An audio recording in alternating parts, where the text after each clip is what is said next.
장폴 사르트르는 인생은 B와 D 사이의 C다라고 이야기했습니다. 인생은 탄생과 죽음 사이에 무수히 많은 초이스, 선택이라는 의미입니다. 인간의 삶은 탄생부터 죽음까지 수많은 선택의 연속이며 그 선택들이 모여서 삶과 운명을 결정짓는다는 의미로 이 말을 전하였습니다. 우리는 삶에서 수많은 선택을 하면서 살아야 합니다. 아주 작고 사소한 선택으로부터 인생의 중요한 전환점을 만드는 큰 선택에 이르기까지 우리는 매일 선택하며 살아가는 인생입니다. 문제는 이 선택이 어떤 결과를 가져올지 모르기 때문에 우리는 선택하기를 주저하고 고민하게 된다는 것입니다. 인간은 선택 앞에서 고민합니다. 밥을 먹을 때조차도 고민합니다. 뭘 먹을지, 어떻게 살아야 할지를 늘 고민합니다. 선택이 그래서 늘 어렵고 고민이 됩니다. 그러니 선택을 못하는 것을 질병처럼 여겨서 선택장애라고 부르기도 합니다. 선택장애 또는 결정장애라고 부르는 이 말을 조금 더 고급진 단어로 표현하면 오늘 말씀의 제목인 햄릿 증후군이라고 부르기도 합니다. 영국의 대문호 셰익스피어의 작품인 햄릿에 보면 이 주인공이 사느냐 죽느냐 그것이 문제로다 라는 대사를 남겼기 때문에 선택의 갈림길에서 이것도 저것도 결정하지 못하는 우유부단한 사람들을 가리켜서 햄릿 증후군이다 라고 말한다고 합니다. 우리는 늘 옳은 선택만 할 수는 없습니다. 당장 내일의 일도 모르기 때문입니다. 그렇기 때문에 우리는 늘 선택 앞에서 고민하고 또 고민하고 주저할 수밖에 없습니다.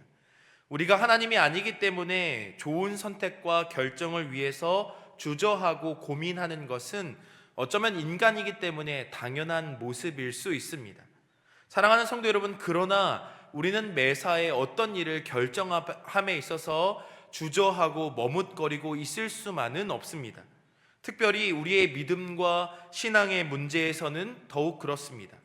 신앙의 문제에서 좋은 선택, 아니 옳은 선택지는 분명히 존재하기 때문입니다. 오늘 본문에는 믿음과 신앙의 문제에서 분명한 선택을 내리지 못하고 머뭇거리고 있는 사람들이 등장합니다. 바로 갈멜산에 선 이스라엘 백성들입니다. 여호와 하나님과 바알 사이에서 머뭇거리고 있는 이들을 통해 오늘 우리의 삶은 어떠한지를 점검해보고 올바른 믿음의 결정을 내리는 결단이 사랑하는 모든 성도님들의 삶에 가득 넘치시기를 주님의 이름으로 축원합니다. 오늘 본문의 배경은 너무나 잘 아시다시피 엘리야와 아합 사이에 갈멜산의 영적 전투를 배경으로 하고 있습니다.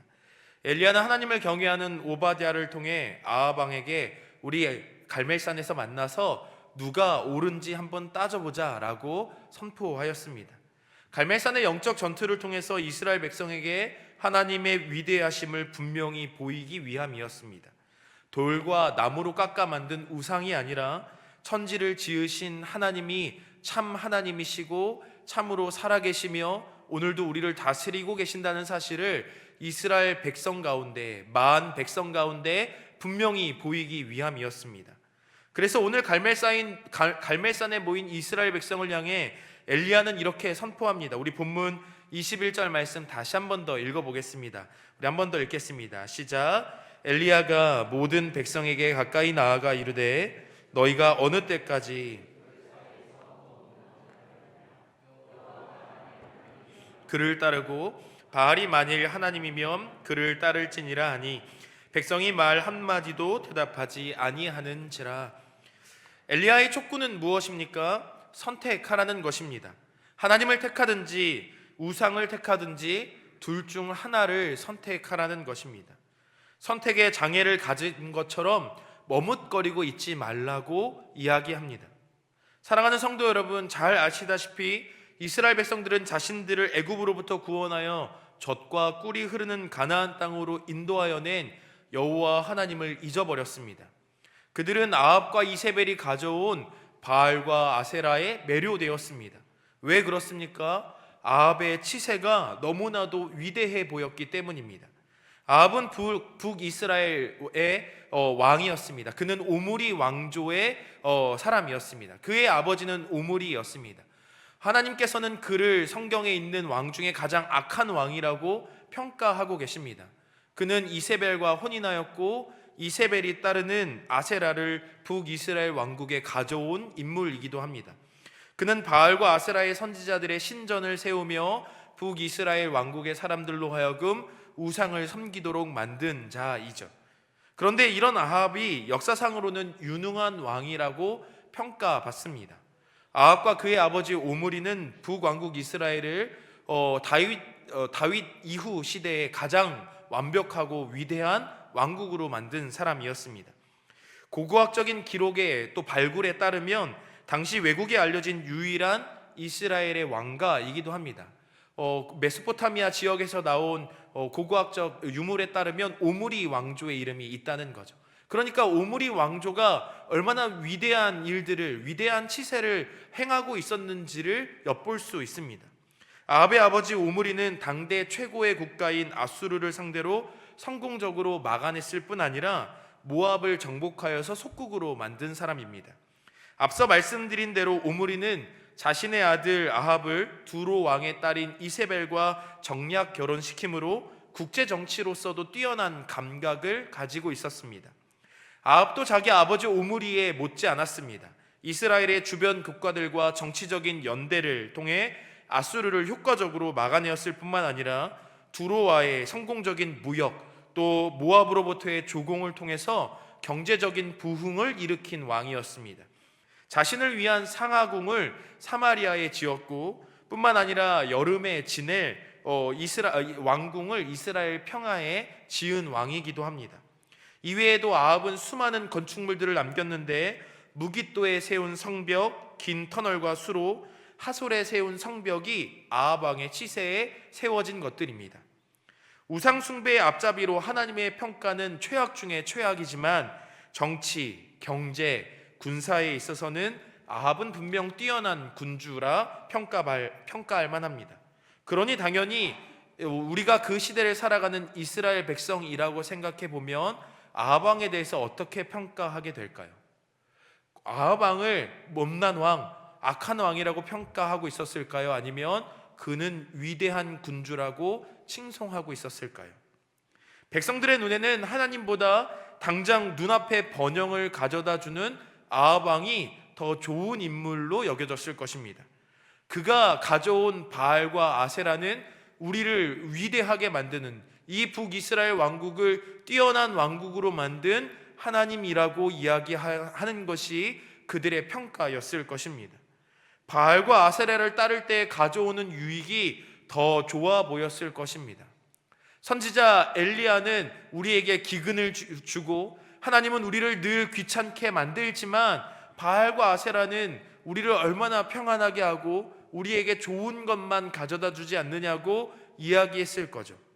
마음 한켠 깊숙한 곳엔 그들의 조상들로부터 들었던 하나님에 대한 믿음이 좀 불편하게 자리 잡고 있지만 당장 눈앞에 바알과 아세라를 따름으로 가져오는 평안이 너무나 달콤하게 느껴지죠. 할 수 있으면 둘 다 겸하여 섬기고 싶었을 것입니다. 거추장스러운 율법을 따르는 척만 하고, 그러니 제사만 좀 잘 드려보고 나머지는 바알과 아세라를 섬기는 거죠.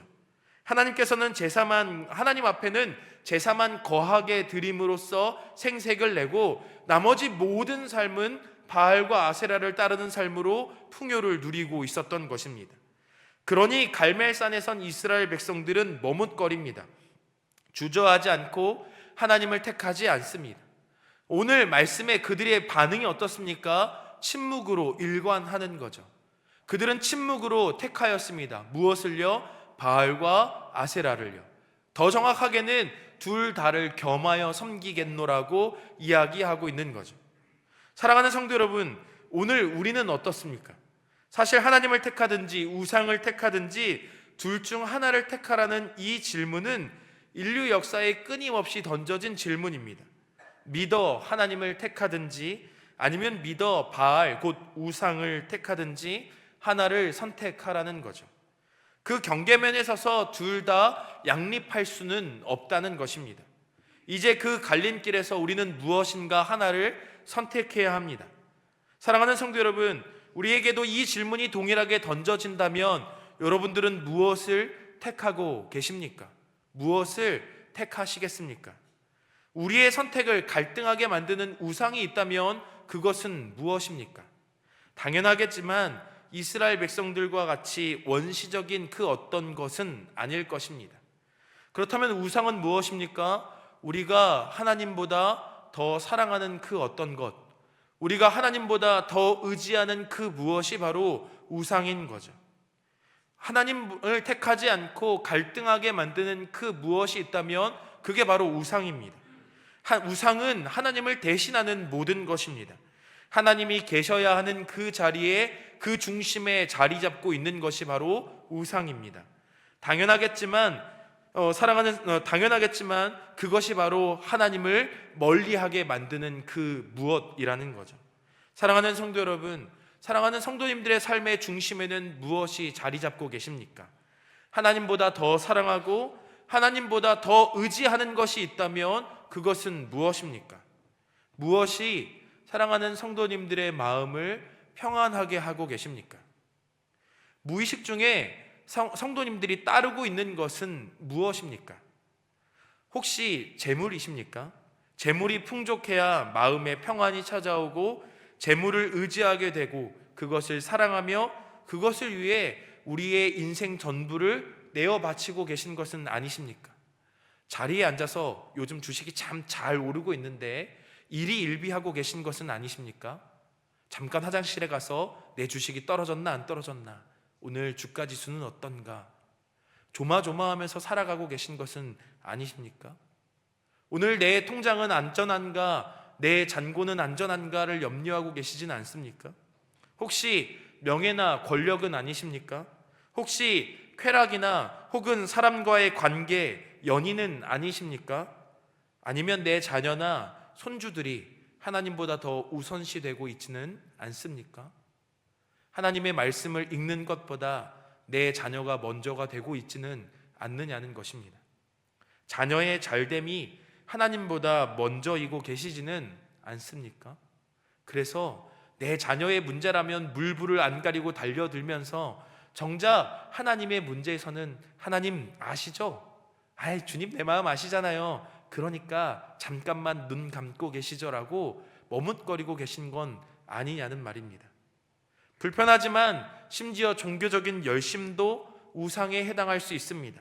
하나님을 위한 것이 아니라 사실은 나를 위한 종교적 열심은 하나님을 대신하는 우상이 됩니다. 하나님을 위한다는 겉포장지 안에는 사실은 나의 어떤 욕망이 자리 잡고 있는 거죠. 내가 이만큼 하면 하나님이 나에게 좋은 것 허락하시겠지. 내가 이만큼 하면 내 자녀에게 복을 내리시겠지. 내가 이만큼 하면 내가 교회에서 높아지겠지. 나를 알아주겠지. 내가 높은 자리에 올라가겠지라는 다른 명목이, 욕심이 자리 잡고 있는 것은 아니신지요? 하나님보다 앞서는 모든 마음들이 우상입니다. 그런데 여러분, 그것이 정말 우리의 삶을 구원할 열쇠입니까? 본문에 등장하는 갈멜산의 영적 전투의 결과가 이를 증명하고 있습니다. 갈멜산의 이스라엘 백성은 엘리야의 비장한 외침에 침묵으로 일관합니다. 그들은 바알과 아세라를 포기할 수 없었습니다. 당장 내 눈앞에 찾아온 이 번영을 어떻게 포기할 수 있겠습니까? 그들이 말하지 않았지만 그들의 선택은 분명합니다. 우상을 따르는 길을 선택하기로 한 것이죠. 인간적인 상식에서는 당연한 것처럼 보여집니다. 이 긴 가뭄과 기근의 원흉이 누구입니까? 바로 엘리야입니다. 하나님인 거죠. 아합 왕은 자신들의 나라를 부국강병으로 이끌고 있는데 말입니다. 그러니 아합이 추구하고 말하는 가치들이 진짜인 것처럼 여겨지는 것입니다.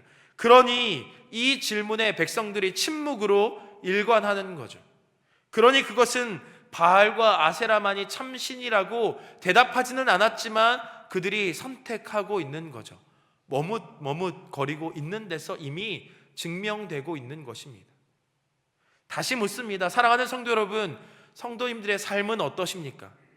하나님의 말씀 앞에 머뭇거리고 계시진 않습니까? 말로는 주여 그러합니다, 영생의 말씀이 여기 있습니다 라고 외치고 있지만 정작 나의 삶에서는 머뭇거리고 계시지 않느냐는 말입니다. 이제 전쟁이 벌어집니다. 엘리야는 그들에게 기회를 줍니다.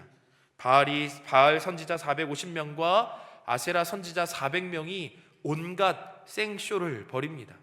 하루 종일 무슨 짓을 하여도 불은 내려오지 않습니다. 이것이 무엇을 말합니까? 우상은 우리를 구원할 수 없다는 것, 그것은 가짜이고 거짓된다는 것입니다.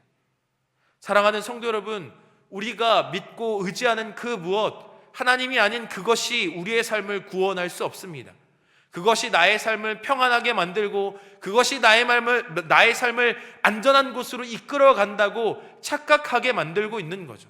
그러나 정작 그것을 따라가면 그 길의 끝은 무엇입니까? 멸망으로 향하는 길이죠. 하나님을 멀리하게 만들고 있는 것입니다.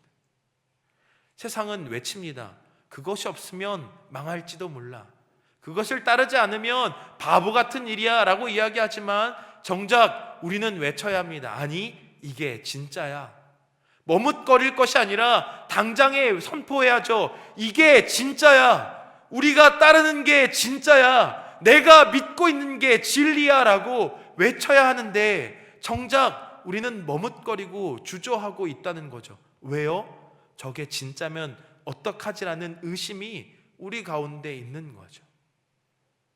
이스라엘 백성들과 다를 바 없다는 겁니다. 말씀은 한 번 더 강조하여 말합니다. 아무 소리도 없고 응답하는 자나 돌아보는 자가 아무도 없더라. 우상은 응답하지 않습니다. 우상은 우리의 외침을 외면합니다. 그것은 그저 소리나는 꽹과리에 불과합니다. 아무리 외쳐보아야 아무런 일도 일어나지 않습니다. 인생의 위기 앞에서 내가 의지하는 것들이 얼마나 허무하게 사라져 버리는지는 이미 성도님들의 삶에서 살아보시면서 느끼셨으리라 믿습니다. 재물이 얼마나 한순간에 사라집니까? 인간관계가 얼마나 한순간에 허무하게 없어집니까? 내가 믿고 따르던 것들이 얼마나 허무하게 신기루처럼 없어집니까? 그 모든 것들은 아무런 소리를 내지 않습니다. 엘리야가 나섭니다. 그의 기도는 요란하지 않습니다. 그저 하나님의 언약과 이름을 의지하여 기도할 뿐입니다. 그러나 그의 기도가 응답되어 여호와의 불이 하늘에서 내려 번제물을 태움으로써 여호와가 하나님이심을 증명하였습니다. 이제 결론이 내려졌습니다. 누가 참으로 유일한 신입니까?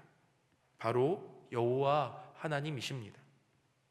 엘리야가 기도한 대로 하나님의 역사는 주께서 이스라엘에게 하나님이신 것과 그 마음을 돌이키게 하는 역사로 응답되어졌습니다. 다시 한 번 더 우리의 삶을 돌아보아 묻습니다. 우리의 삶에도 그런 고백들이 넘쳐나고 계십니까? 엘리야가 행한 것처럼 우리의 삶에도 그런 기적들이 일어나야만 하나님이 참 하나님이라고 고백하실 것입니까?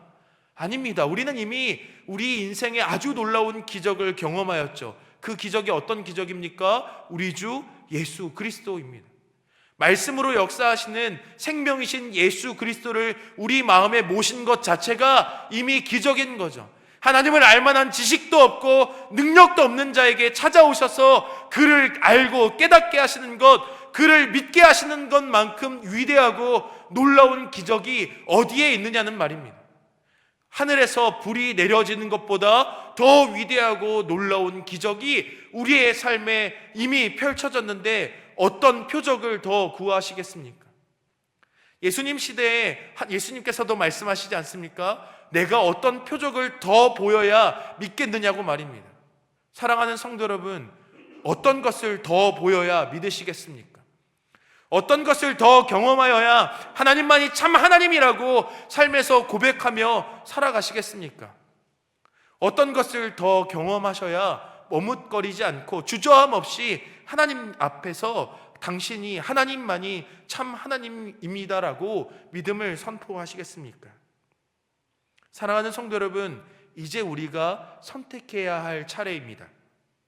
우리 주님께서 라오디게아 교회를 향해 편지를 하시며 이렇게 말씀하십니다. 요한계시록 3장 15절 말씀입니다. 내가 내 행위를 아노니 내가 차지도 아니하고 뜨겁지도 아니하도다. 내가 차든지 뜨겁든지 하기를 원하노라. 그들의 미온적이고 미지근한 반응을 보시며 하나님께서 하신 경고의 말씀이었습니다. 마치 오늘 본문의 이스라엘 백성들처럼 경계면에 서서 양쪽 모두의 발을 딛고 서 있는 자들을 향해 하나님이 책망하고 계신 것입니다. 어느 것 하나 선택하지 않는 자들을 향해 너는 차든지 더웁든지 하라고 주님이 경고처럼 말씀하고 계십니다. 인류 역사의 뱀이 하와에게 다가와 동산 중앙의 열매를 건네었을 때부터 인간은 선택하며 사는 존재로 태어났습니다. 이 선택에 중간이 없습니다. 결정을 내리지 못하고 주저하는 것은 선택하지 않는 것과 다를 바 없습니다. 사랑하는 성도 여러분, 무엇을 선택하시겠습니까? 답은 분명합니다.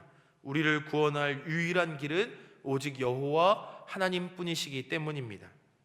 바알과 아세라가 그러하듯 우리가 추구하고 따르는 우상들은 아무 소리도 없고 응답하는 자나 돌아보는 자가 없습니다. 그들은 우리를 구원할 능력도 힘도 없습니다. 사랑하는 성도 여러분, 엘리야가 우리에게도 동일하게 질문합니다.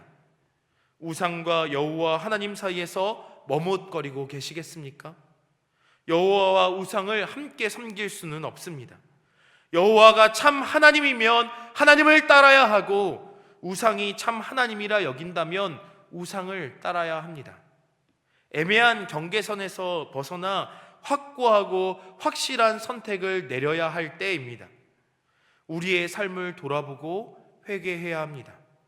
하나님이 아닌 것에서 안정을 찾고 있었다면, 그래서 하나님이 아닌 것이 사라져버리면 불안해하고 계신다면 그것은 우상입니다. 그러니 회개해야 합니다. 오직 여호와 하나님만이 참 하나님을 인정하고 믿으신다면 우리의 삶에 머뭇거릴 이유가 전혀 없습니다. 오직 하나님을 예배하는 것 외에 무엇이 더 중요하겠습니까? 하나님을 따른 것 외에 어떤 선택지가 있겠습니까? 하나님 외에 우리가 무엇을 의지하며 살아가겠습니까? 그러니 나의 삶을 돌아보아 오늘 우리가 하나님을 온전하게 의지하지 못하고 있다면 회개해야 합니다. 사랑하는 성도 여러분, 오직 여호와 하나님만을 선택하십시오. 오직 여호와 하나님만을 택하십시오. 그러므로 그 안에서 참되고 영원한 기쁨과 평안을, 위로를 누리시는 모든 성도님들이 되시기를 주님의 이름으로 축원합니다. 제가 기도하겠습니다. 사랑의 주님, 감사합니다. 오늘도 우리의 연약함을 주 앞에 고백합니다. 하나님만이 참 하나님이시고 유일한 하나님이심을 믿는다 말하면서도 우리의 삶은 여전히 하나님이 아닌 다른 것들을 더 따르고 더 의지하고 있음을 고백합니다. 하나님이 아닌 것들에서 평안을 찾고 그것이 전부인 것 마냥 살아가고 있습니다. 하나님, 우리의 믿음 없음을 불쌍히 여기시고 이 시간 우상을 버리고 오직 하나님만을 따르는 믿음을 우리에게 더하여 주시옵소서. 그러므로 머뭇거리지 않게 하시고 담대하게 하나님만이 참 하나님임을 선포하며 살아가는 인생들로 우리를 붙들어 주시옵소서. 감사드리며 우리 주 예수 그리스도의 이름으로 기도드립니다.